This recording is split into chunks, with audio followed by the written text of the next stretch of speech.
दोस्तों बचपन में असां रेडियो ते केतिरा ई गीत या बाल गीत ॿुधान साईं ढोलराई जे मुख मां, पर अॼु उन्हनि सां रूबरू वेही करे हिकिड़ो मज़ा गीत था ॿुधूं साईं ढोलराई सां।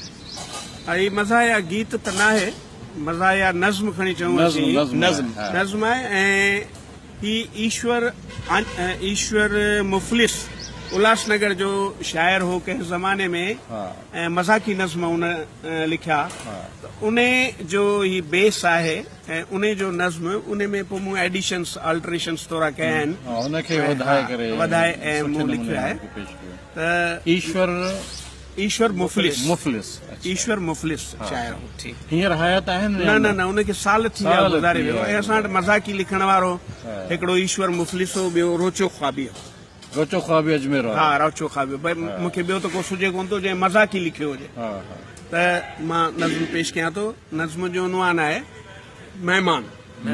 त जॾहिं कंहिंजे दर ते थो महिमान पहुचे, चङो ख़ासो घर खे थो नुक़सान पहुचे। अच्छा, को क़िस्मत सां कंहिं वटि अकेलो वञे थो, जे सघरो वञे थो त पासा बने थो। आयो मुंहिंजे मामे जे साले जो सालो, चाढ़े आयो घर खे अलीगढ़ जो तालो। वठी पाण सां आयो डेले जो डेलो, चूहड़ चंदू चंद्रा चिमन चेटू चेलो।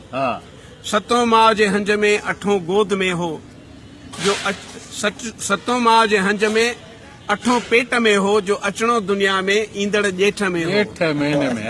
अचण सां चयाईं कहिड़ो हाल आहे, मुंहिंजो नालो बिजलाणी खुशहाल आहे। टंडे ठोड़े में हेड मास्टर हुयुसि मां, विरांगे खां पोइ आगरे में रहियुसि मां।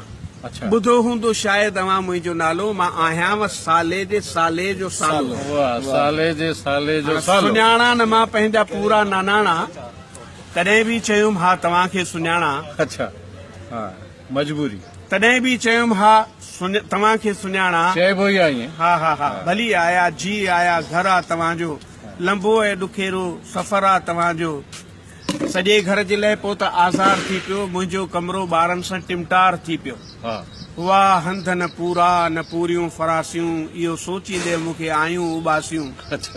तॾहिं बि न काके खे तिर ख़्याल आयो, असां पंहिंजो हंधु रंधिणे में विछायो।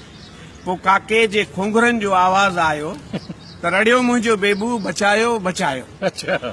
आधी राति काके खे मस मां ठाही, सुबुह जो उथी काके मुंद जी ॿुधाई। चयाई चयो कुंवार खे चांहि काढ़े, तरे पूरियूं पापड़ पटाटा उॿारे। मानीअ सां असांखे मिठो बि या घुरबो, हुचे घर में रबड़ी या अंबनि जो मुरबो। कयो काके अहिड़ो महातंग घर खे, ख़बर उनजी मूंखे ऐं ॿी ईश्वर खे। रहिया 4 महीना पोइ मोकल वताऊं, वेंदे वेंदे टीवी ऐं रेडियो भगाऊं। नवां टवाल 5 टे विहाणा खणी विया, लौंग मिर्च कारा ऐं धाणा खणी विया। गुगी गिलास खयाऊं, बांदर छाप मंजन, ॿियो लोटो खणी विया, चई अलखन निरंजन। गंजूं बि खणी विया, कच्छा बि खणी विया, बुशेटूं पजामा अच्छा बि खणी विया। सम्झो दरियूं दर भञी विया, करे विया कबाड़ो। असांखे छॾियो पर उचाए विया पाड़ो।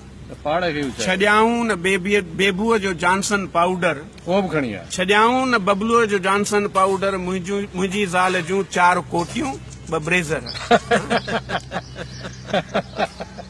थिया हाल हीणा, मिलिया सूर बीणा, करे भींग घर जी हलिया विया कमीणा। सॼे घर जी अहिड़ी त हालत करे विया, मोहन जे दड़े जहिड़ी सूरत करे विया। थियो उन खां पोइ छा ऐं छा थी सघे थो, सो घर बार वारो ई सम्झी सघे।